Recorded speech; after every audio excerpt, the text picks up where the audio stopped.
Hi everyone, welcome back to my channel. I thought I'd take everyone along with me as I prep for dinner, and I'm going to show you how I make a nice, real delicious bottom round roast beef. You want to get bottom round is the best cut, so I only get it when it's on sale and I make the most of it. This is three pounds, like 3 3/4 pounds roast. This is going to be enough for a while, because I like to do different things with it. I'm not going to let it go to waste. We will eat it in its original form one time, and I will turn it into different dishes throughout the week. When you're making a roast beef, you do not cover it. Don't cover it with foil. You want it to roast. The same with pork roast.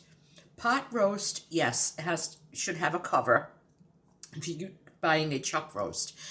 If you're making a chicken or a turkey, or I guess duck would be included in that, you want to cover that, bake it, you roast it in the oven, and when you check it, you lift up the foil, and when the leg to the body of the bird starts to fall off and separates, you can stick a fork in there, and if the juices are running clear, you know it's done.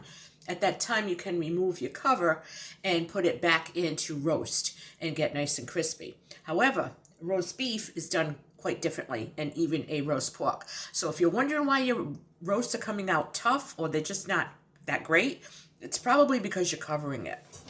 So I just put my roast beef in here, and I'm going to get an onion, and I just chunk it like this, big chunks. Okay, I'll put a few pieces on top like this. I'm going to show it to you in a minute. Hang on, let me fix you guys. Okay, so as you can see, I got some onions on there.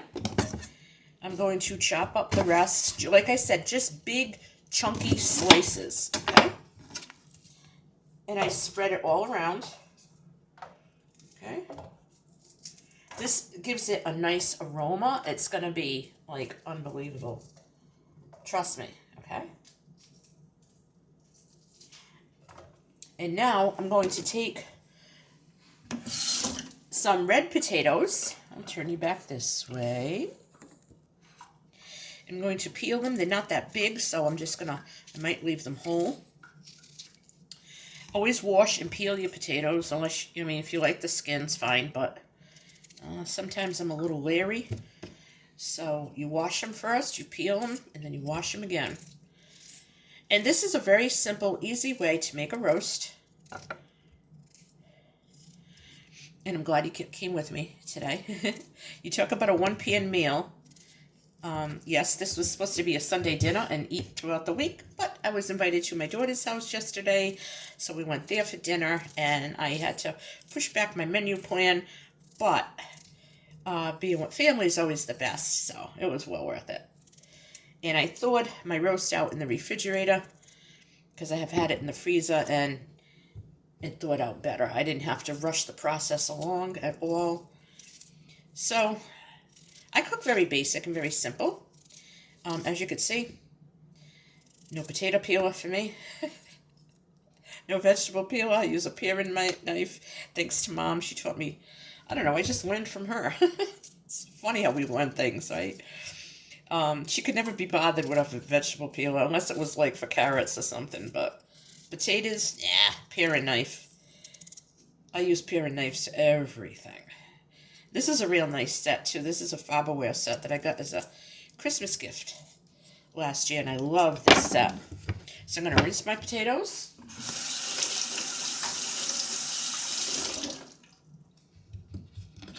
If they're a little bit big, I'll just cut it in half. Because I like my potatoes to be a little, like, crispy. I don't like them like that boiled, And that's another thing. If you cover your roast, when you're making a roast, it's going to come like a boiled roast. It's not going to come roasted and have that nice crispy and flavory aspect to it. So I'm glad I'm using up my potatoes. They're starting to bud, so I might put them in a cool, dark place. And guess what I'll do with them in the spring? Yeah, I might plant them. I didn't have too much luck with my potatoes this year. I got a couple, but... And I heard potato seeds are very hard to find. So, this is a larger one. I'm going to cut it in quarters. Now, you talk about a 1 p.m. meal. This is fantastic. Okay, you got your potatoes.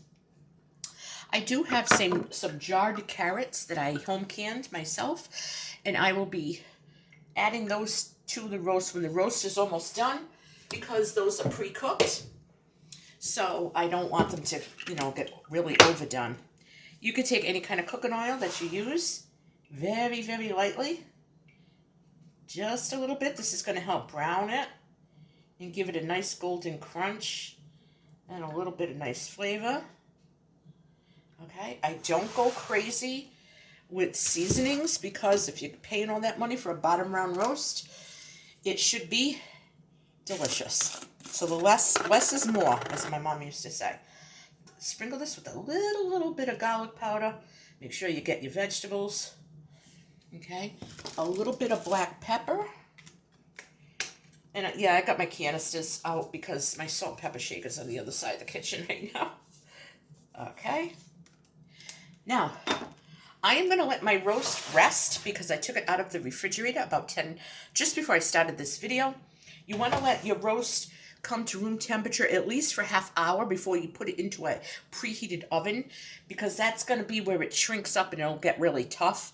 So always let your roast or your chicken, whatever it is that you're roasting, let it sit out room temperature for 30 minutes at least. I plan on putting this in probably around 2:30, 2:45, and it's going to take about an hour and a half, about 90 minutes. And like I said, 1 p.m. meal. I have potatoes, I got my roast beef, I got some onions with it. I'm going to throw some carrots, and I'm going to make a pan gravy with the juices to pour on top after.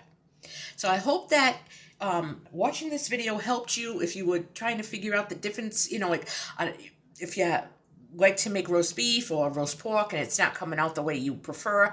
I hope that this technique taught you something. And if you like the video, you can tap that bell and give me a thumbs up and tap the bell for your subscription. I'd really appreciate it. This is Sandy with Mimi's Frugal Life, and adios.